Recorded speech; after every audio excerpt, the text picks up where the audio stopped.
In this video, I'm going to teach you how to restart Animal Crossing New Horizons. It's a very easy process, so make sure to follow along. In this video, I'm going to teach you how to completely wipe your data for Animal Crossing's New Horizons and starting a new file. So essentially, you will be restarting the game. To do this, first back out of the game and close it down. So go to the home screen of the Nintendo Switch and then press X to close it. After you have closed Animal Crossing, go over into the settings. So choose the settings option, system settings, and then go to the data management category. In here, scroll all the way down on data management and you will find delete save data.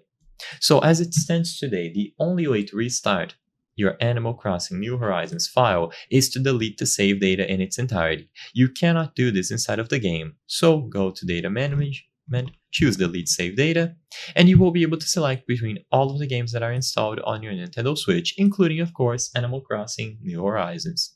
Select it, choose the option delete all save data for the software, and after this is done you can go back to the home screen and launch Animal Crossing New Horizons once more.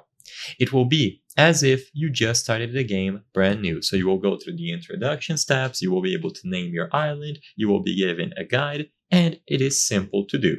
It is unfortunate that you cannot do it inside of the game, but it isn't a complicated process. So all that you have to do is go to System Settings, Data Management, scroll down, choose Delete Save Data, and finally delete all the save data for Animal Crossing's New Horizons. Make sure that you select the proper game and you will be good to go.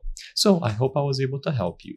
If this video helped you, please consider subscribing. As you can see, 83% of the people watching our content are not subscribed. So if you subscribe, you can help us from the channel make higher quality videos. Thank you for watching and I'll see you on the next one.